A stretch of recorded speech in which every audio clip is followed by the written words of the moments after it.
Vamos compartilhar aí o restante do capítulo 17 de Atos, né?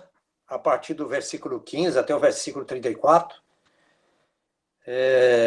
O livro de Atos é Atos do Espírito, né? Um livro escrito pelo irmão Lucas, né? Tem muita evidência de que foi escrito por ele, principalmente lá em Atos 1:1, né?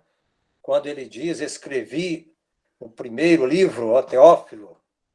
Então, interessante, não é Atos dos Apóstolos, como alguém diz, porque o livro de Atos é Pedro e Paulo apenas que aparece, Pedro no início e Paulo já no restante. Então, é Atos do Espírito, né? É o poder do Espírito agindo através da igreja, né? Lá no início com Paulo e nos dias de hoje. Então, eu tenho um resumo aqui que eu quero passar para os irmãos. Tem o que foi colocado aí no semanal, mas eu tenho um resumo aqui, eu que fiz um outro resumo para ampliar um pouco mais, apesar que lá no semanal está muito bom. Norival Júnior fez uma introdução dos tópicos, né, do ministério de Paulo, que aconteceu, e eu vou ler aqui para os irmãos e vai acrescentar bastante coisa, porque tem fatos que muitas das vezes eu posso ter conhecimento, porque eu tenho condição de pesquisar mais, de ver, mas tem irmãos que às vezes não têm livros, né, tem apenas a Bíblia para ler, e por trás dos versículos nós sabemos que existem muitas lições, muitas coisas, muita história, né, muita luta, e vamos ver como o Espírito de Deus trabalha, né, através de nós, através da igreja em todos os séculos e através dos seus servos. E as dificuldades que o Evangelho e a igreja têm passado anteriormente e hoje também. O mundo é praticamente o mesmo, o mundo é moderno, mas os homens continuam da mesma maneira. Então, começando aqui, passando para os irmãos, a partir do versículo 15, Paulo chegando em Atenas, né? Ele, logo no versículo 16, eu tirei uma parte aqui, escrito da Bíblia assim, ele chegando em Atenas, o seu espírito se comovia em si mesmo, vendo a cidade tão entregue à idolatria. Você vê que a idolatria não é nova, né? Ela percorre toda a vida do ser humano desde o início até hoje. Paulo sentiu-se muito incomodado ao ver tantos altares e templos pagãos. Diz aí que em Atenas tinha mais imagens de ídolo do que em toda a Grécia. Você vê como é que era a idolatria lá, onde Paulo foi chegar para falar do Evangelho, né? Em sua carta aos Coríntios, ele explica por que ficou tão indignado com aquela situação. 1 Coríntios 10:20, ele fala: o sacrifício das pessoas era oferecido aos demônios. E ao fazerem isso, os gentios estavam tendo comunhão com os poderes das trevas. Paulo ficou muito conturbado porque aquelas pessoas estavam sendo enganadas pelo diabo. Paulo não era um turista ali em Atenas. Ele estava na praça pregando aos que passavam por ali. E no versículo 18, tem um texto da Bíblia que diz assim: uns diziam, o que quer dizer este paroleiro? Né? Paulo lá na praça de Atenas, no Areópago, né, falando, ele fala, o que quer dizer esse paroleiro? Né? E outros, parece que é um pregador de deuses estranhos. Alguns filósofos em Atenas zombavam de Paulo, chamando-o de pardal, um pequeno pássaro que junta migalhas. Paulo estava sendo acusado de reunir vários pensamentos, sem antes ter analisado ou meditado mais sobre os que estavam ensinando, por não falar de modo eloquente. Alguns filósofos soberbos de Atenas ridicularizaram Paulo, dizendo que não podia levar a sério alguém tão simplório. Você vê a simplicidade. Paulo, o conhecimento que tinha, estudou nos pés de Gamaliel, tinha conhecimento da lei judaica, e ele falando ali, eles achando que ele era um paroleiro, né? Interessante que no versículo 17 e 18, Paulo teve uma luta ali com esses filósofos. Nós sabemos que, no nosso estudo, por exemplo, aí, os estudantes, os jovens lá de Atenas, diz aí, a sua educação universitária. Eles procuravam Atenas na sua educação universitária. Nós vemos que na universidade se estuda muito filosofia, psicologia, sociologia. Isso é muito bonito. Isso faz parte da sociedade humana, ajuda a entender o ser humano, mas a palavra de Deus está em primeiro lugar. muitas das vezes nós encantamos com o escritor de um livro de filosofia, ou de psicologia, de sociologia, e às vezes citamos ele em nossos trabalhos, porque se não for assim, não vai ser reconhecido nos meios acadêmicos. Mas muito pouco se cita da Bíblia, que a Bíblia se complementa. Então, essas coisas, né, nós vemos que esses filósofos eram homens soberbos de Atenas e ridicularizaram Paulo, chamando ele de simplório. Outros acharam que estava falando de deuses estrangeiros, chamados.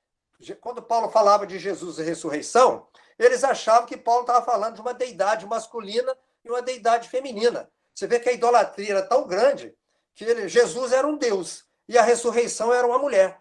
Então, vê como é que era a cabeça desses filósofos lá. E lá no versículo 19, 21, fala do Areópago, né? É onde Paulo ficava, que era, diz lá no comentário, que é o sudeste da Acrópole em Atenas. Ficava uma colina chamada Colina de Ares, que quer dizer Marte em latim, que era o deus da guerra. Era ali que se reunia o tribunal que tratava de assuntos relacionados às questões religiosas e morais. Em Atenas, a mensagem do evangelho foi examinada pelos supostos mestres em filosofia e em religião. Então, tudo que Paulo estava falando ali, ele estava analisando e examinando as coisas que Paulo está dizendo.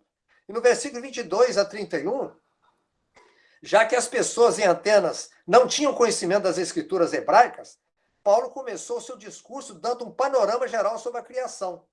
Ele começou dizendo que no sexto século antes de Cristo havia uma história de que um poeta, né, de Creta chamado Epimênides. Interessante que eu li desse poeta num livro lá na UFS que eu li uma vez, e a Bíblia tinha razão, né? E ele fala lá desse homem que livrou o povo de Atenas de uma terrível praga chamada, clamando um Deus ao povo que nunca tinha ouvido falar. Um altar foi construído a esse Deus, então os atenienses passaram a chamá-lo de Deus desconhecido. Então, esse profeta, né, clamando a Deus, Deus curou as pessoas das enfermidades, e ele, não sabendo quem era esse Deus, fez um altar lá ao Deus desconhecido. Mas Paulo conhecia a história. Então, pela sabedoria que o Espírito Santo deu a Paulo, ele começou a falar. Esse Deus que vocês têm aqui, o altar, é esse Deus que eu estou falando. E nós vemos, irmãos, que ali, como é difícil na cidade de Atena, no versículo 18, quando Paulo fala ali, os filósofos estavam examinando ele, então tinha alguns tipos de filósofos que nós vemos aqui no estudo que o Norival Júnior passou, fala dos epicureus. Quem eram esses filósofos? Eram aqueles que seguiam os ensinamentos de Epicuro, de 341 a 270 a.C., que dizia ser o objetivo principal do homem ter prazer e ser feliz. Esse prazer, cria ele, era alcançado evitando excessos e o medo da morte, buscando a paz e a libertação da dor que emana os outros. Os epicureus acreditavam que se os deuses de fato existiam, eles não se envolviam com o que acontecia na Terra. Então já tinha os estoicos, que eram os seguidores de Zeno, aqui em 334 e 262. Seu nome vinha da palavra grega estoa, que significa varanda, porque o lugar em que Zeno ensinava em Atenas era chamada de estoa, o local que se falava. Então, aqui os estoicos eram panteístas. O que é panteísta? Criam diversos deuses. Praticamente tudo era Deus para eles. Você vê que lá em Atenas, como Paulo chegou lá e ficou abismado em ver a quantidade de deuses que tinha lá. Porque eles achavam que o universo era governado por um propósito ou uma vontade absoluta, com os quais as pessoas tinham de se conformar, não se deixando levar pelas circunstâncias ou mudanças externas. Aquele que fizesse isso alcançaria a perfeição da virtude. O resultado dessa filosofia era orgulho e autossuficiência, como se pode ver na resposta arrogante que eles deram ao Evangelho. Então, nós vemos que eles se basearam, né, nessas coisas. Aí, Paulo colocando isso para eles, falando do Deus conhecido, então, porque Paulo conhecia, né, também dos ensinamentos desses filósofos ali, e o povo cria nisso ali, na doutrina que eles criam nos deuses. Aí Paulo passou a dizer, citar a Bíblia, um dos textos que ele citou, falou, de uma só fez toda a geração dos homens para habitar sobre toda a face da terra. Em sua soberania, Deus criou um homem, Adão, E embora os descendentes de Adão tenham se multiplicado e se tornado nações, é Deus quem está no controle deles. Então, Paulo passando para eles, citando, falando para eles ali, que esse Deus que ele transmitiu para eles era o Deus que estava em controle de todas as coisas. E que ele chamou atenção para eles para que buscassem o Senhor. Porque Deus pôs dentro de cada um de nós, né, no sentido, Paulo aqui, no sentido de chamasse que eles buscassem esse Deus que estava pregando, porque o que Paulo estava dizendo? Que Deus colocou dentro de cada um de nós, e também no desejo daqueles homens, o desejo de adorá-lo e buscá-lo. Mas como a pessoa não tinha conhecimento, eles fazem um Deus para eles. Porque o desejo do ser humano é buscar algo e desejar algo que possa abençoá-lo. Mas se não tem o conhecimento das Escrituras, não tem o conhecimento da verdade de Deus, eles vão buscar em coisas que o inimigo vai apresentar para eles. E muitas vezes o homem o busca criando imagens para adorar, sejam ídolos de cera, sejam seus próprios desejos. Sem uma revelação definitiva de Deus, nós continuaríamos adorando esses deuses. Mas Paulo afirma que Deus não está longe, nós podemos ter comunhão com ele. Na verdade, nós dependemos dele todos os dias para viver. Nosso amado Criador enviou seu Filho Jesus Cristo para nos mostrar o seu amor. O que precisamos fazer é aceitar Jesus como Salvador e segui-lo. Esta é a mensagem que Paulo estava passando para eles. No versículo 32, 33, Paulo fala sobre a ressurreição dos mortos. Paulo fez com que os atenienses reagissem na mesma hora. Por quê? Os gregos repudiavam a ideia de uma ressurreição física. Olha o que Paulo estava pregando para eles ali. Indo, como dizer, ao encontro dos pensamentos deles, né? De encontro àquilo que eles pensavam e encontro dos desejos também que eles estavam tendo. Embora acreditassem no conceito de que a alma vive para sempre, eles negavam a ideia de uma ressurreição física porque consideravam o corpo maligno, algo a ser descartado. Esse conceito conhecia como dualismo, quer dizer, existia um espírito bom e um corpo mau. Né? Isso vinha dos filósofos gregos, que é Sócrates e Platão. Eles afirmavam que tudo que é físico é maligno. Então, tudo que é do corpo, né, que é físico na Terra é maligno. E tudo que é espiritual é bom. Não fazendo diferença alguma o que alguém faz com o seu corpo, contanto que o seu espírito seja bom. Olha, essas filosofias, elas permeiam também nos dias de hoje. Nós, como igreja, né, que damos testemunho da verdade da palavra, nós podemos encontrar essas filosofias sublinhadas aí em muitas doutrinas. Né? Se o espírito é bom, não importa o que a carne faz, o que a carne é. Né? Infelizmente, a crença dos atenienses nessa filosofia os cegou para a verdade do evangelho. Então, muitas das vezes, as filosofias humanas nos cegam contra a verdade do evangelho. E nós, como igreja, né, e que o Espírito Santo de Deus continue nos usando também nos dias hoje. E aqui no versículo 34, finalizando, ele diz que alguns creram. Né? O sermão de Paulo não foi um fracasso, embora ele tenha pregado de outro modo para um público diferente em Corinto, né, que aconteceu lá em Corinto, havia entre os cristãos de Atenas pessoas muito afluentes, inclusive o chamado Dionísio. Houve algumas conversões, né, lá em Atenas, mas, por exemplo, o irmão Lucas não fala em nenhum batizado da igreja dos atenienses, né, nenhuma epístola à igreja escrita para a igreja dos atenienses, né, nós vemos que o evangelho ali tem uma barreira muito grande. E nós vemos que não é diferente nos dias de hoje. Nesses versículos 16 até o 34, nós vemos ali que as pessoas eles estavam desviadas da verdade por causa das filosofias que tinham naquele local, naquela cidade, e hoje muitas pessoas estão desviadas da verdade do evangelho, crendo nas filosofias dos homens, ou na psicologia do homem, na sociologia do homem, sendo que a Bíblia ela complementa tudo isso. Então nós vemos que lá também tinha a idolatria, que não é diferente também do mundo de hoje. Nós vemos, por exemplo, lá no Pará, que não vai ter esse ano, se eu não me engano, o tal do Ciro de Nazaré, onde 2 milhões de pessoas vão para lá. Isso é o que é idolatria? Em pleno evangelho, do conhecimento do evangelho, as escrituras, no século XX, nós vemos que a idolatria ainda é numerosa. É milhares de pessoas ao redor do mundo. Então, crendo no seu politeísmo, criando seus templos para os seus deuses.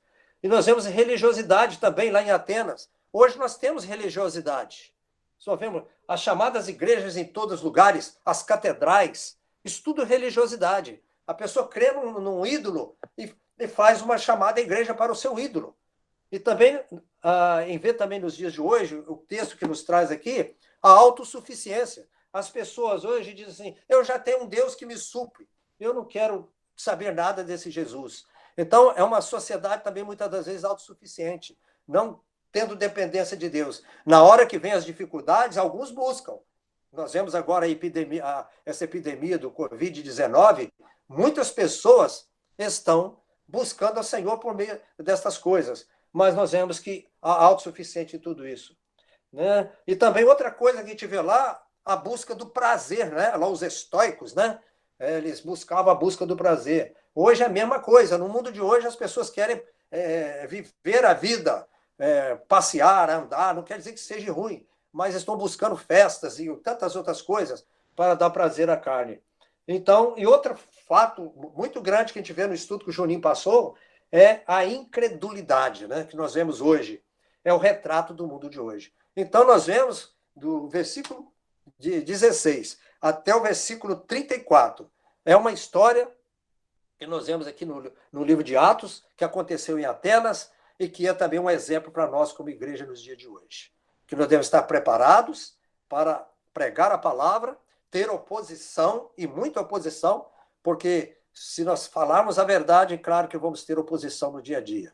E que continuemos nesse propósito de Cristo e igreja, e que o Espírito Santo possa estar escrevendo através das nossas vidas muitas outras histórias, né? Mas histórias de verdade, de testemunho, como consta no livro de Atos, mostrando o desenvolvimento, o trabalho de Deus diante daquilo lá. E agora, diz aqui, no finalzinho aqui, o irmão Juninho colocou, né, escreveu, diz aqui, apesar das conversões, parece que em Atenas a igreja não prosperou, a contento como nas demais grandes cidades gregas. Porém, enquanto Atenas se fechou para o evangelho, com ironia e zombaria. Aí diz, na próxima parada de Paulo, a palavra foi derramada e recebida com alegria e com fé. Que aí, a partir do capítulo 18, o Atos vai começar a falar da igreja de Corinto, que também tinha suas dificuldades, mas ela acolheu a palavra de Deus. Aí, no finalzinho, diz, nós, porém, temos a mente de Cristo e não a mente deste mundo. Então, que o Espírito Santo de Deus continue trabalhando conosco, né? Nesses dias em que vivemos. E venhamos crer na palavra, porque hoje nós temos a palavra em nossas mãos. Vamos buscar e meditar nela. Amém?